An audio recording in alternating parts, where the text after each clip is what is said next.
If you want your video storytelling to attract the right audience, better clients, and bigger opportunities, you don't just need to tell better stories. You need to understand how to tell a story on camera in a way that not only keeps people engaged, but also makes them actually want to do something at the end. Because most people are a few simple changes away from dramatically improving how their content performs and how long people stick around. I made the same storytelling mistakes for years as a TV reporter in front of an audience of millions before I finally figured this out, only to screw it up again when I became a business owner. Video storytelling took me decades to master. And now I'm building high-converting videos for clients each and every week. Content creation is literally what I obsess over and spend my time doing all day long. I've discovered there's a science to choosing and structuring stories to build a personal brand, which in turn builds your business. So I'm going to walk you through exactly how to do this without getting all science-y on you. Because let's face it, you're not here for an academic lecture, you have a business to build. After watching this, you're going to think very differently about how you choose and tell stories on camera. So in this video, I'm going to show you 3 things. 1, how to filter your stories as a business owner so you're not only sharing stories for the sake of it, you're actually telling stories to sell. 2, how to find the perfect moment in your videos for the strongest stories. And spoiler alert, it's almost never at the top. And 3, how to structure a story so it actually leads somewhere, instead of just getting views or crickets. All right, let's get into it. Before we talk about structure, we really need to talk about filtering your stories first. Because the biggest mistake I see business owners making with storytelling is this. They tell stories because they think they're interesting. They share moments from their life, their business, their day, their past, without ever stopping to ask one critical question. Is this story helping someone trust me? Or is it just something that happened to me? Because in business, not every story deserves airtime. And the fastest way to improve your video storytelling is to actually be thoughtful and strategic about how you choose which stories you tell in your business. Every single story I use with myself or a client goes through the same 4-question filtering process to make sure it's fit for air. This one system has completely changed how I structure my videos. Here are the 4 questions. First, relevance.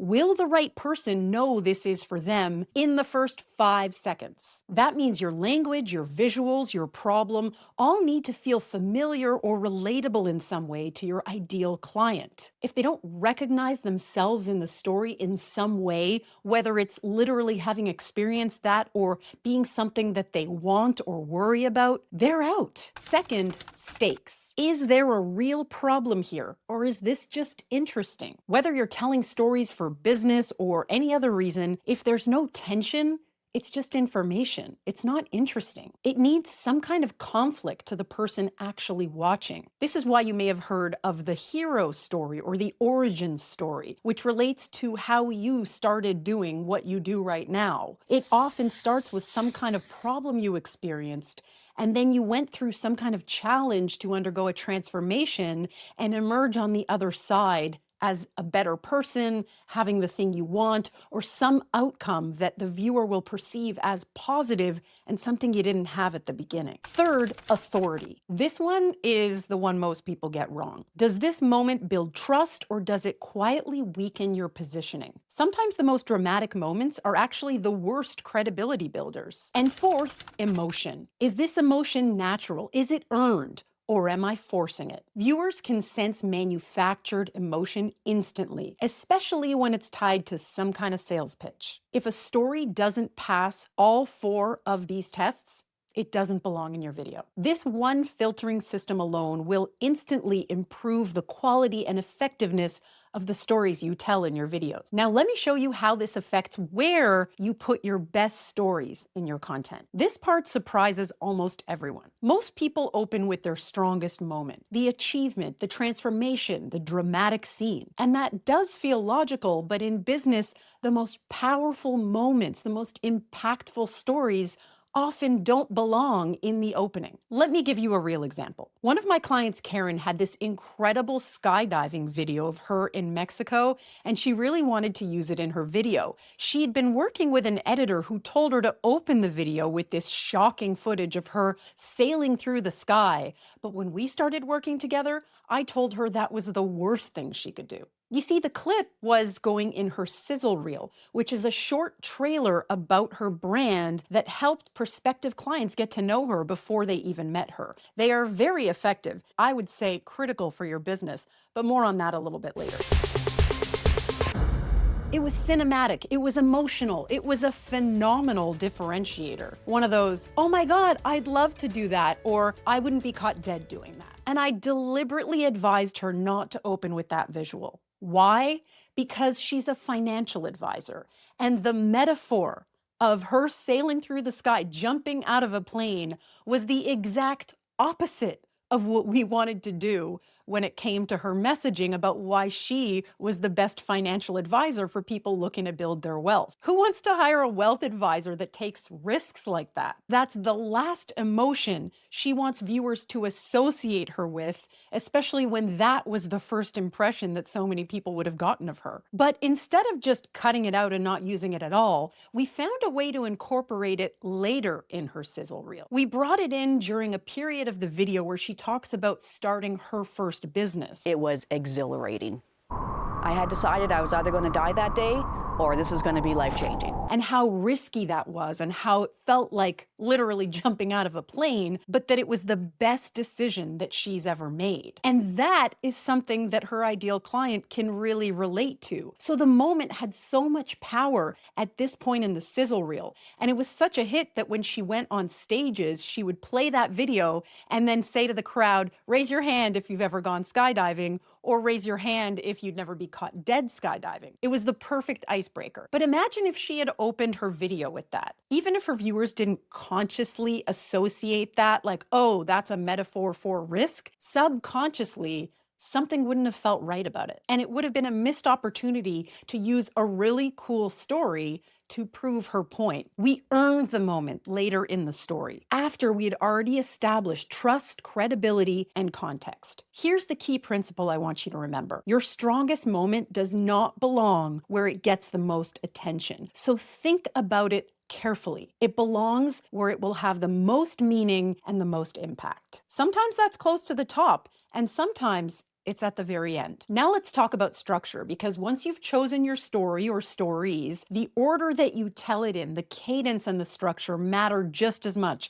as the stories themselves. Here's the rule that I always use in my own content and with my clients. Always begin with the end in mind. Before you pick the story, before you pick the script, before you start writing, ask yourself, what do I want them to think, to feel at the end? Sometimes it's not a particular action. You may not want every single video to point to some business outcome like booking a call or downloading a guide or buying something. Sometimes you just want them to feel something. You want them to walk away remembering what you said. You want to teach them something they didn't know. You want to give them a quick win. Either way, you want to know where you're going before you start. And then you build your story or your script backwards from that point. So let's dive a little deeper into this structure. Now that you know exactly where you're taking them and you know the stories you're going to use to get there, how do you put this all together? Here's the overall structure that I want you to remember, and it's just 3 simple steps. You have a hook, you have context, and then you have a shift. The hook answers one question: why should I care? The context sets the scene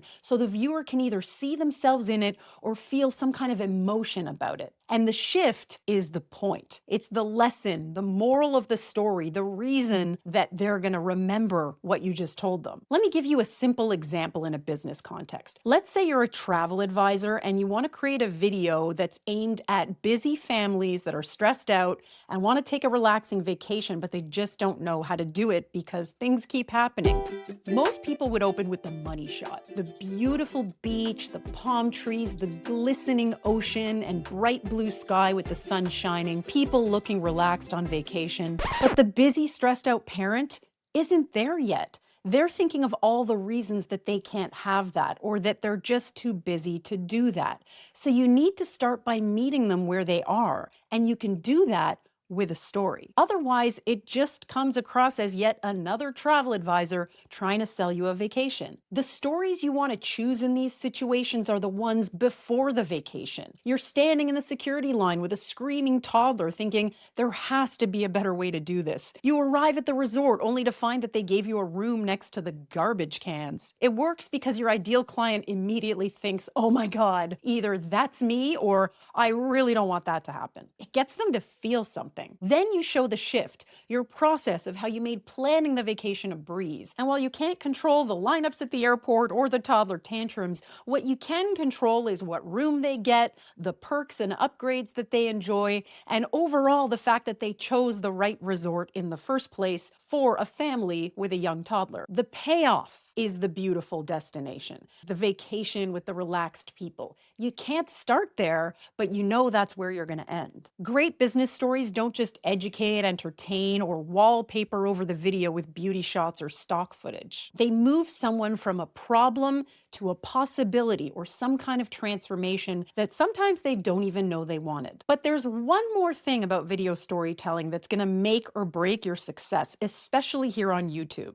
And that is re-hooking your audience multiple times throughout the video. You see, attention is not something you win once at the beginning and then keep throughout. You have to keep earning it again and again throughout the video. People aren't just going to stay because they hit play. And that means creating small loops of curiosity, unanswered questions, teased moments of what's coming up, promised insights. This doesn't have to be fancy or loaded with lots of words. You can just say simple bridge or pivot phrases like, and here's what surprised me. This is where most people get it wrong. But what actually ended up happening is, so you see, these things keep the viewer leaning forward, leaning in, wanting to know more instead of being like, okay, great, I got that. Next. All right, so let's recap. First of all, we're going to filter the stories that you actually use in your content so that they have a purpose. That doesn't mean they have to be fancy or epic. It just means that they have to actually help you move the viewer closer to the final destination, which leads me to the next one. Start with the end in mind.